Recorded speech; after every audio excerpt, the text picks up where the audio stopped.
Hi, everybody. It's Friday. I'm talking to you on a PowerPoint, and I appreciate your understanding for why I'm doing that today rather than meeting with you in person, which is my preference. But just to explain why, I have a bit of a cold. I was exposed earlier this week to somebody with COVID. I was masked, and so I'm just taking a precaution. I've tested negative, but I want to make sure that sticks. And because I have very close family members who are currently in the hospital, I'm erring on the side of caution. So I appreciate your understanding about that. And today what I'm going to do is I'm going to review the week 3 chapter reading, chapter 3 from the textbook. I'm going to go over what it means to map out a story, or basically develop a pitch.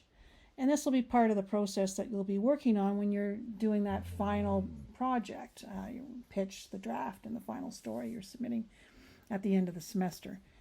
Many of you have talked to me already about your ideas for that story, and this may help you start that process. So the way that reporters start on any story idea is they start doing their research. You can't write about something if you don't know about it. So mapping the story that the textbook refers to, or doing that research, is key. You can't get anywhere without doing this research part, also known as news gathering. So you're talking to sources, you're getting facts and information from databases, from people you interview, from officials, court documents, whatever the story is about. You start with getting all the paperwork that's official associated to that story and interviewing the people who are key to that story. Once you get that information, you have an idea of what the story is going to be about, and then you can decide the structure of how you're going to proceed with the story. Sometimes this means you're going to figure out whether it's a text piece or an audio piece or a video. It's also called doing the outline. I'm going to just move to slide number 2. I've probably jumped ahead quite a bit here. But that's the key thing. You're mapping out your story by organizing the information into a structure that makes sense to you. So what's the most important information? What's the background information? And where's information that could work for follow-up stories or needs more research done? Sorry, I've got a cat who keeps knocking things off the bookcase. So that's one starting point. Then once you get that information prioritized into some sort of structure that works for you, then you decide, okay, what is the story angle, or what are the story angles in this research that I've compiled? Sometimes there's more than one story angle. You will hear people refer to story angles as the story hook, or what's the story focus. Sometimes reporters say, what's the lead? What's the lead, right? The lead for many reporters is what helps them continue to focus their story. And the lead, just a reminder from last year, that is that all-important first paragraph of a news story written in inverted pyramid style that tells you what the story's about.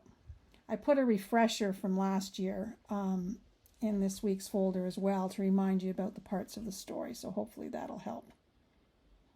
So once you've come up with a structure of priorities and determined the story angle or angles, then you can start to write an outline of your story.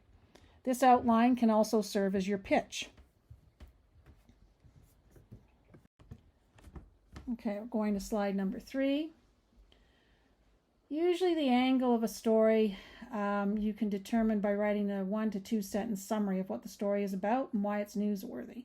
If you remember the 9 news pegs, also on that refresher PowerPoint in this week's folder, the story parts, also the 9 news pegs. Why is this story important to tell an audience? Why does the public need to know about this particular story? That's what news value means. Sometimes the same incident, the same thing that has happened, is covered by several stories in many different ways. A prime example of that recently is, of course, the Queen. which I think is an example that's probably been overused in a lot of your classes this semester. Another example could be, let's think, what's happening? What's happened today? In the news today. You think of it, you look at any news story today, meaning Friday, September 23rd, what has been covered many different ways. You could think of the upcoming municipal election in Toronto, many different stories about that. You could think about Thanksgiving food drives. Thanksgiving's coming up. This is the season when a lot of food drives kick up and gather steam for donations as people give thanks. So there's many different stories that can come out of that. Digital journalists, the key for digital journalists is that they're producing multimedia packages. So for a story to exist well on a site, it needs to have 3 components. And these are absolutely essential for a story to get as many eyes on it as possible, or as many hits. And yes, I'm talking about algorithms and metrics. These are really important, though, for the credibility of your story as well. So your credibility as a journalist is not only how well you gather the news and present the news as with accuracy, brevity, and clarity, it's also how you present it to the audience. So those metrics are important.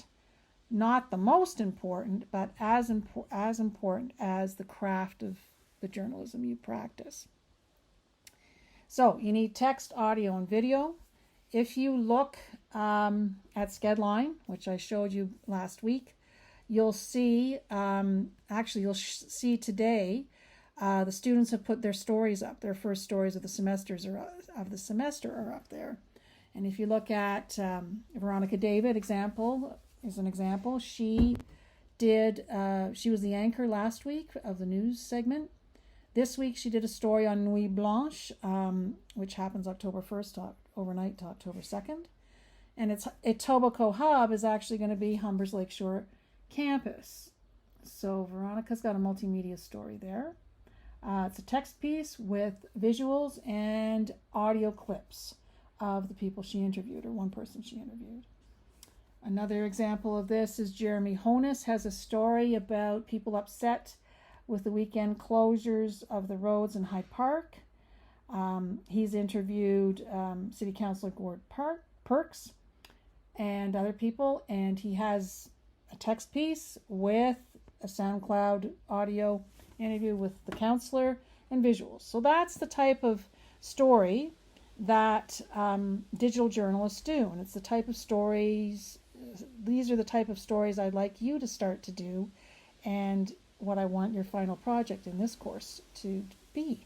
So take a look at Schedline.com today and see what your colleagues and hopefully your mentors, you'll get to meet your fellow journalism students in their final year, when I hope some of your stories can go on the site and they can edit them for you and give you some direction too. Okay? Now there's other ways that this is also handled. The 2 examples I've told you about with Veronica and Jeremy's stories, they all are aspects of the same story. Another way it can work is that the text piece takes one angle, the video can add another, and the audio can add even an additional one. So you may see a lot of that coming out of Atlantic Canada this weekend as Hurricane Fiona, I forgot the name, is expected to hit, and there'll be probably lots of video of people on the beaches or not, or trying to evacuate areas. And then a text piece that actually deals with the nuts and bolts, the 5 W's plus H, of the strength of the hurricane and the areas affected, and the predictions for how it's going to worsen or weaken. And then there'll be audio clips maybe from people directly affected. So those 3 different angles of the same story would be part of that multimedia package. Okay, so look out for that as you're looking at the news this weekend. Okay, so I think I've jumped ahead, or my cat pressed the button. To slide number 4. Reporters rely on their news judgment, so their gut instincts and also their awareness of those 9 news pegs of what makes a good story, right? They rely on the information they've gathered, but they also look at the information that they're missing, and they also try to predict what the audience is going to want to know.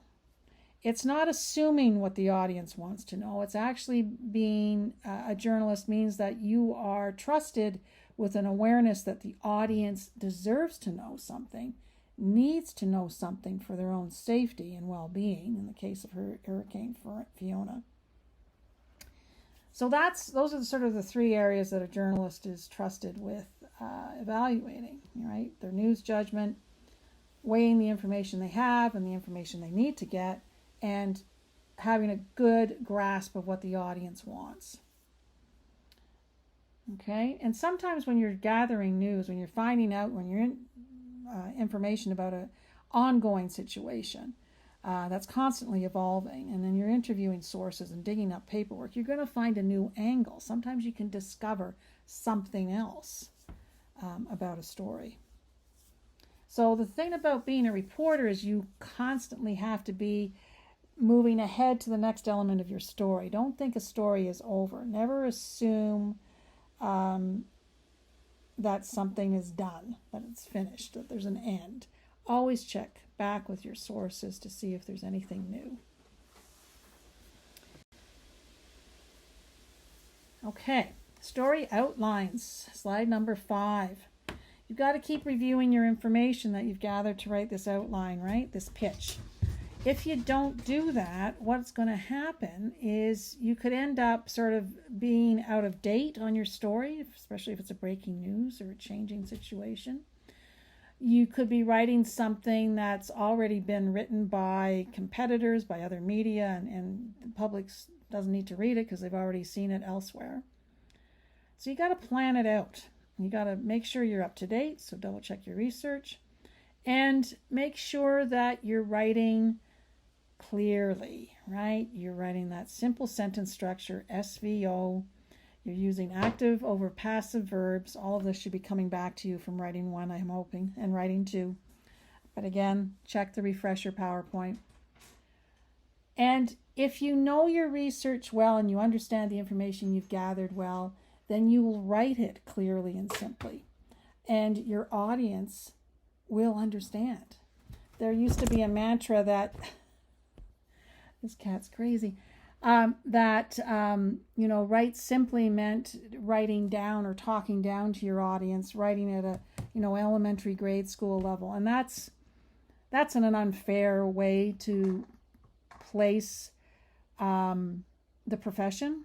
It's not right to describe a journalist's craft of writing that way. Journalists are balancing between the art and science of effective writing. And it's a hard balance to maintain. But if you do it well, your audience is so appreciative because they don't feel that they're being spoken down to or written down to. They feel that they've been appreciated and that their need for comprehension has been understood. And that's really important. All right, going to slide number 6.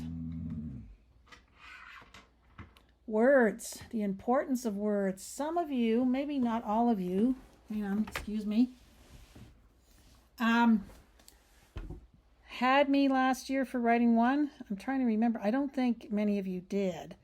So I've put an excerpt that I would give my writing 1 students from Stephen Kane's book on writing well. It's his autobiographical account of how he started out as a writer, but it also is very instructive on how to be a good writer. So there's a chapter in there about why words are important. So I think you should give that a read because that's much more enjoyable to read than this PowerPoint, I would suggest. You've got to write like you're embracing the word, the words. The words are supposed to be as comfortable for you to use as putting on a blanket when it's cold out. got to feel comfort in the words that you're using. Don't use the tendency that new writers tend to have is thinking bigger words show that they're very knowledgeable. They actually don't. The bigger words make your audience sometimes run to the dictionary because they don't understand why you're using this multi-syllable word, right? So you need to write in a style that works for the format you're using, right? So a script where you're saying it, or when you're on camera, it's going to be a little bit different than a newspaper or magazine article or a text piece on a website, right? Because people have more time to spend reading. They read differently than they hear and differently than they see. So you have to be cognizant of that when you're choosing your words. The other thing is, anything you write, you should always read it out loud. If when you're reading it out loud, it sounds funny or it doesn't make sense or you think there's a fact missing, that's very important to note.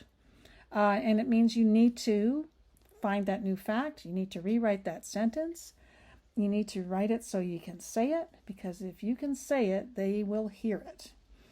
And they'll see it if you're on camera, and they will read it with a proper flow. When you read things out loud, you'll see things like clauses that don't fit or modifiers that mismodify something.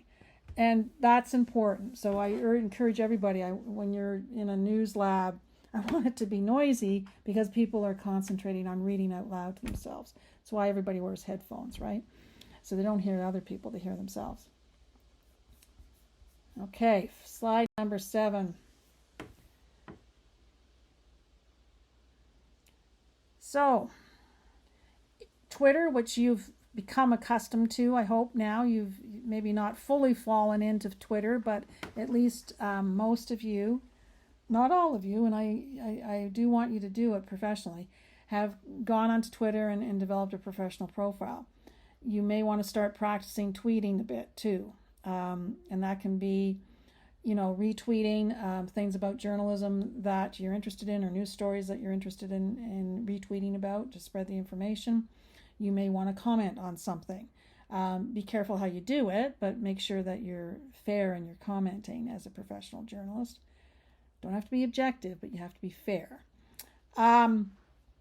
If you notice something that's on Twitter and then you see it in the newspaper and look on the newspaper's website or another website, good thing would be, people are gearing up for hockey. I know I always go to sports and I'm sorry about that. Or gearing up for fall fashion shows are kicking off soon. Thanksgiving, lots of food recipes coming out. What other topics can we talk about? So look at, for example, again, going back to sports, TSN, how it covers it on TV, how the scripts are written, so how the readers are saying things, commentators are saying things. Then look at the Toronto Star sports section or Hockey News, and see how their text pieces are written compared to how you heard the same story on TSN. Then look at one of the sports journalists on Twitter and how they're tweeting. You'll notice that the sentence structures are the same. They follow that same SVO framework. Yes, the longer the read, the longer the sentence and paragraphs. The shorter the read, the shorter the sentence. And there is a lack of paragraphs. But the information is still clearly portrayed to you. So this is important to note. Okay, make sure before you post anything, before you hit that bird or that, whatever it is, plume, you reread it several times to make sure you don't have any typos, you haven't spelled anybody's name wrong, and you haven't put in an emoji or something or a meme or a GIF that doesn't quite work. Okay? Make sure the meaning you want to convey is conveyed in the words that you use. If you understand it, your audience should understand it. So, the enthusiastic reporter works hard to turn a routine topic into a better story by digging for more information. Planning and organizing the story outline and choosing the right words to report on the topic in a compelling and tightly crafted narrative form. What that means is do your research, keep asking why. That's the one of the 5 W's plus H and so what, who cares that I say always continue to ask why. Organize your story, pitch it well, have your priorities in place in that you know what you've got and you know what you still have to get, and that'll help your story continue to evolve into maybe multiple stories. Stay on top of the story. Don't let the story swallow you up. Okay, slide number 8 talks more about word choice, right? The right words make a sentence forceful and packed with meaning.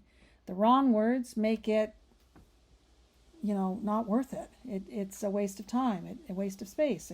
The audience doesn't get it. You haven't packed a fact in there. It has no meaning.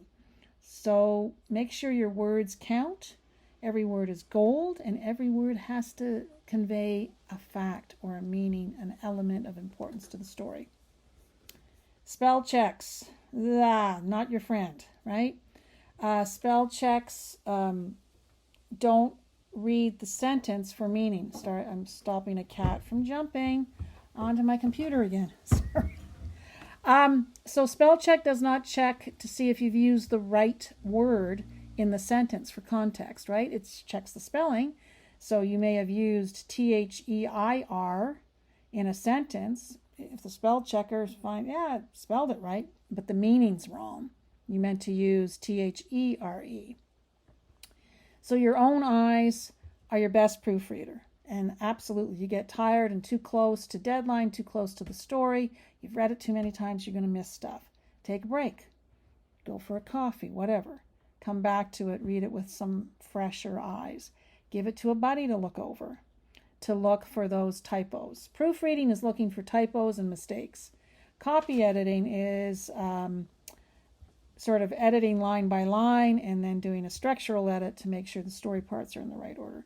We will talk about copy editing more in subsequent classes. Slide number 9 talks about powerful verbs. And this is, again, SVO, and King talks about active versus passive, and I urge you to read the King excerpt. It's a good read. It's a nice read. It's fun to read it. Active verbs are the power in the sentence. They're the engine that drives a sentence, right? Because the subject has to come before the verb. The object has to come after the verb. It really sets your SVO structure in place. And it means that you don't start using clauses just for the sake of using clauses. I love clauses. Clauses are important. Clauses help develop our styles as writers. But before you get a definitive or distinctive style that is your own as a writer, you got to nail the foundationals, right? So get this SVO part down. Make sure you use active verbs. So your SVO, I'm moving on to slide 10 now. Okay, the subject's at the beginning, followed by the active verb, followed by the object.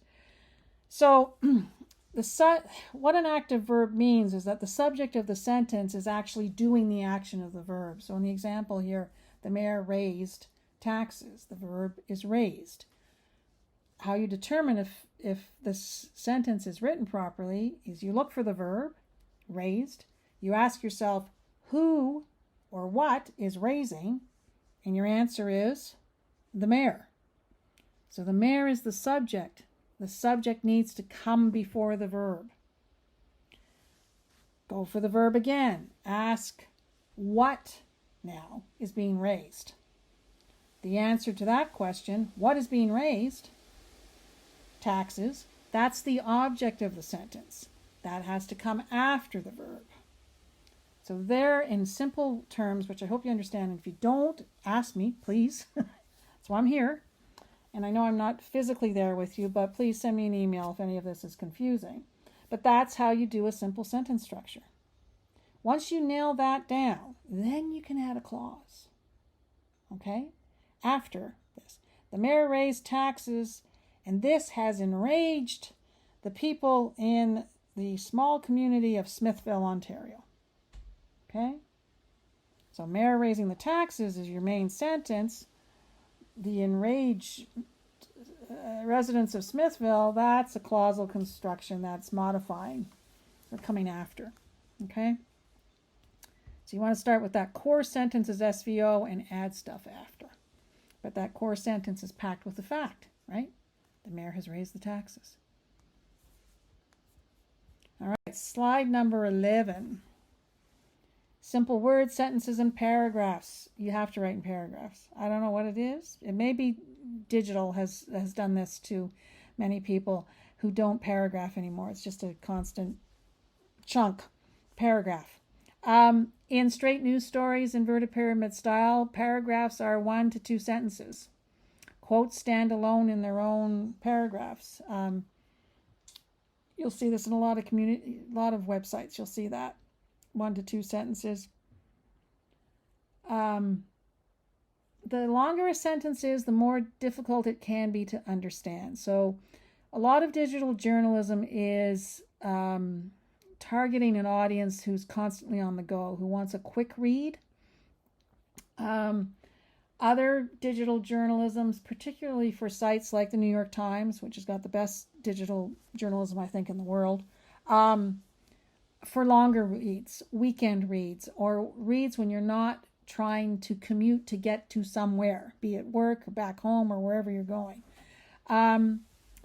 The thing about digital has made us all more mobile and more on the go, and then we tend to start to read that way, and it's affected our attention spans negatively. So that's why our writing for journalism has got to be short and to the point and concise in these bursts.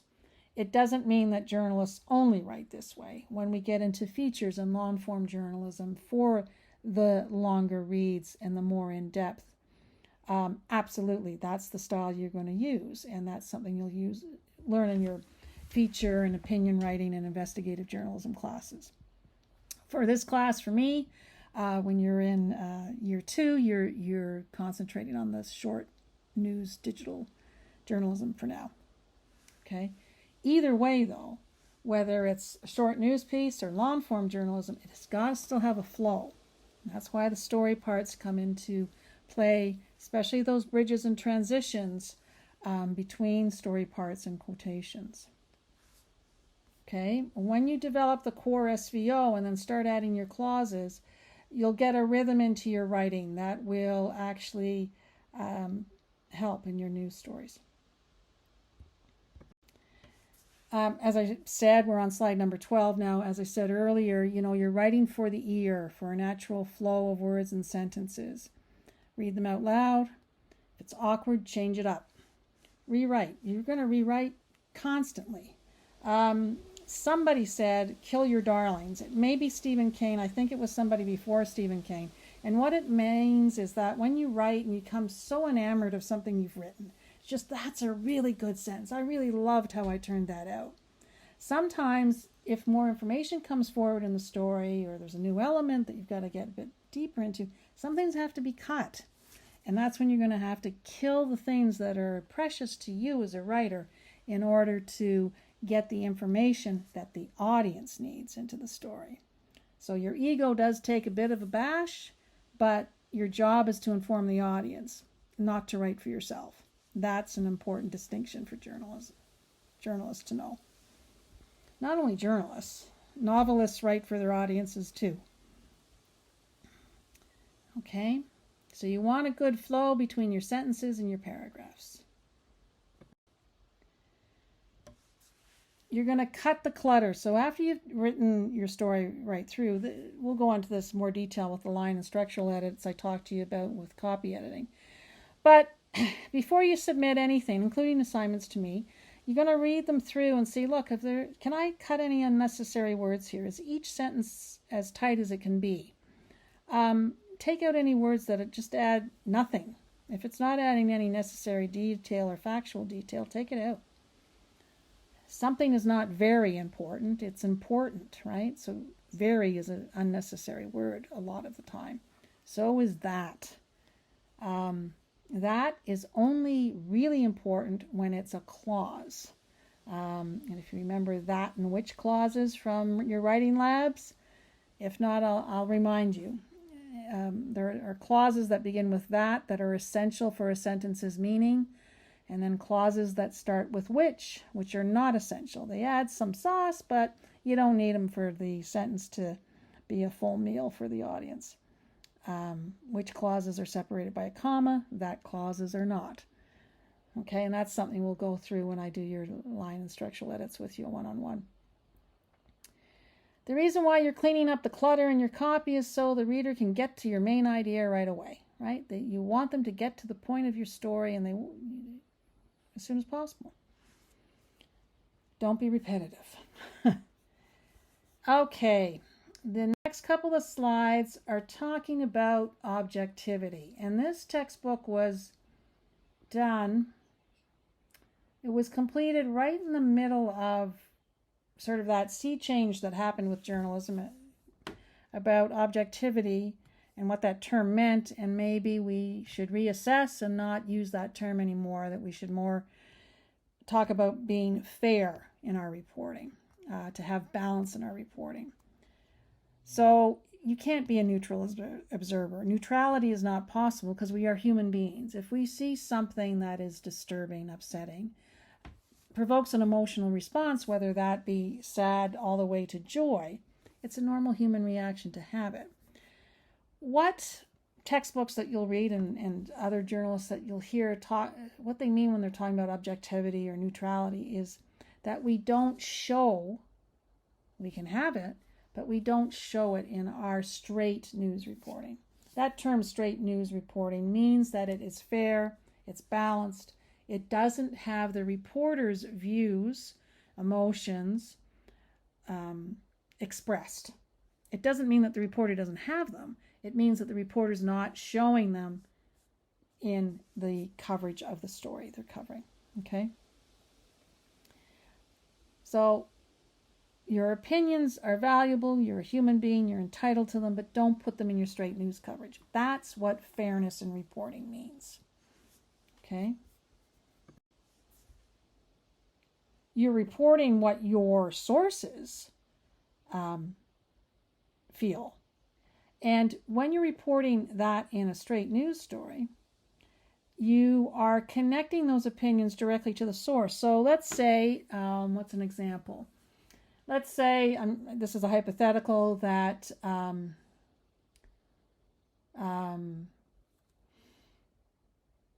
Mayor Bonnie Brown, Mississauga Mayor Bonnie Brown believes the food bank drive this year will meet all expectations. What you need to do for that sentence, Mayor Bonnie Brown believes the food bank drive this year will meet all expectations. It's fine. You're saying who the source is. You're saying that they believe something. Belief is an opinion. So what you have to do in a straight news story is always attribute directly to the source. And you do that by the simple word says, S-A-Y-S. Says is the best four-letter word a reporter can use. King talks about this too. Don't say guffaws, believes, giggles, chortles, rages, says. So Mayor Bonnie Brown says she believes the food bank drive this year will meet all expectations. Okay, that's the direct form of attribution. Attribution it means connecting some information directly to a source. So some of you in your Twitter coverage stories, you don't tell me where the information comes from, and you need to use Twitter, your sources on Twitter, to do that. So if you're telling me that the Queen's funeral service or interment was at St. George's at Windsor Castle, you need to say where you got that from. CBC reported, or Buckingham Palace tweeted out, right? So that attribution needs to be in your stories. If you don't give proper attribution to your sources or to the opinions of your sources, your audience can assume that you're saying it as the reporter. No, you don't want that. And you also want to be fully transparent to your audience about where you get your information from.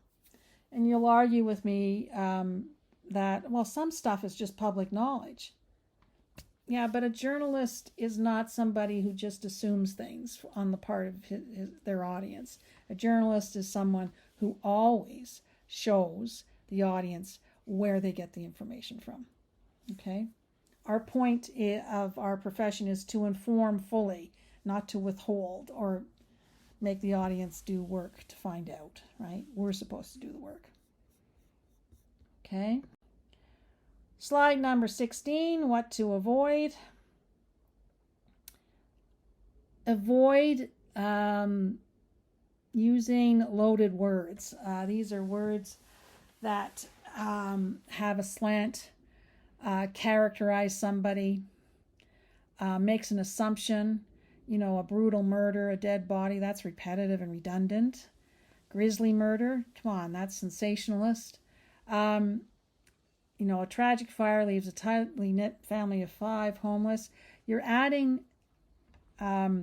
opinions, descriptions on there that are making assumptions that are telling rather than showing through your factual news gathering.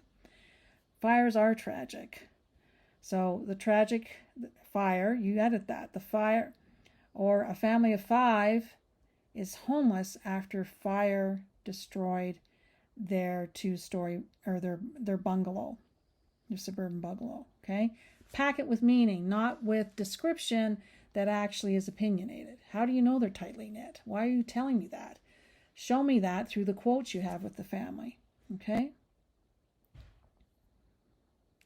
Unacceptable language.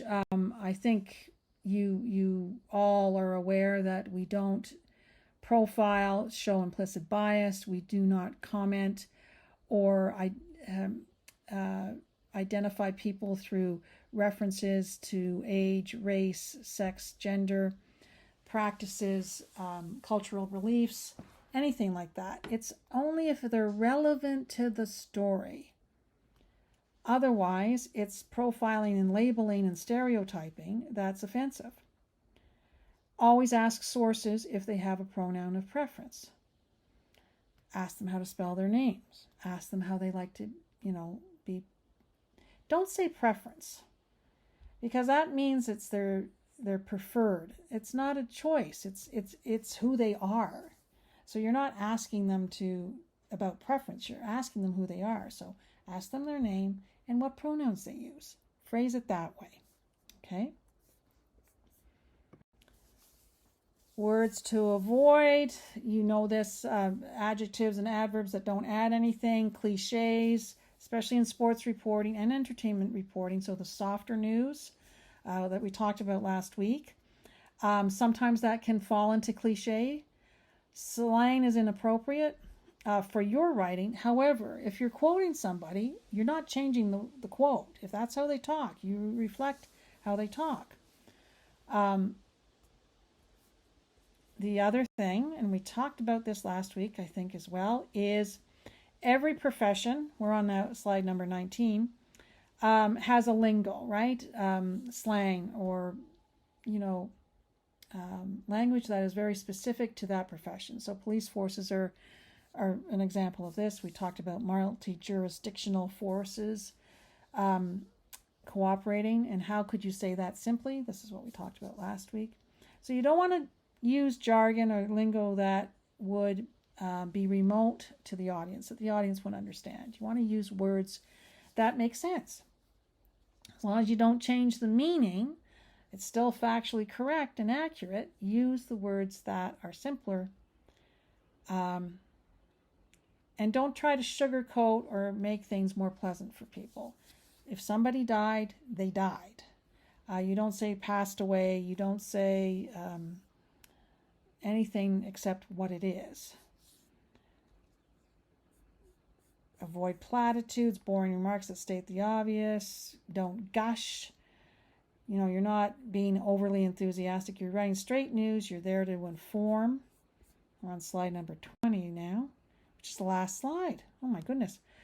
You've got to watch about time references. So old school, today, yesterday, and tomorrow were used in copy, in scripts too.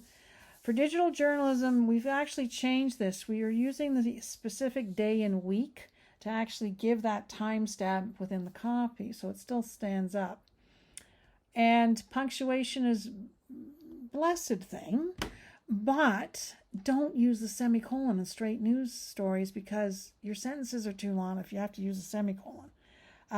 Perfectly good form of punctuation, but it's for a longer read. That law-informed journalism that you all aspire to. Exclamation marks, that is for when we're talking on social media to our friends and families and emails to each other, but exclamation marks are overused. Don't use them in copy. If there's an exclamatory quote, yes, but within your own copy, no. Dashes, parentheses, very, very, don't use them.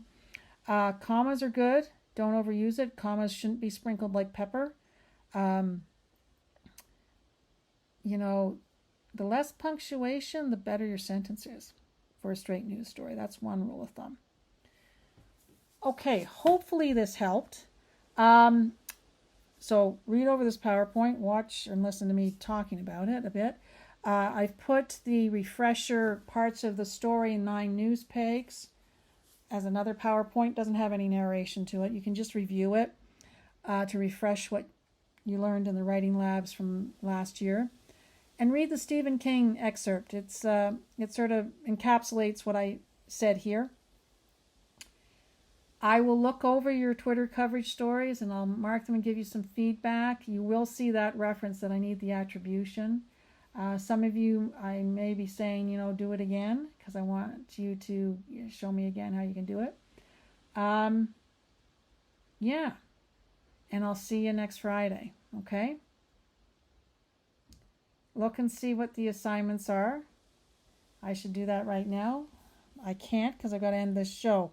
But I'll put a little little blurb in the folder just to remind you that you're expecting the feedback and the marks from me on your Twitter assignments so far, and that you've got another one upcoming, so you need to check to see what that one is.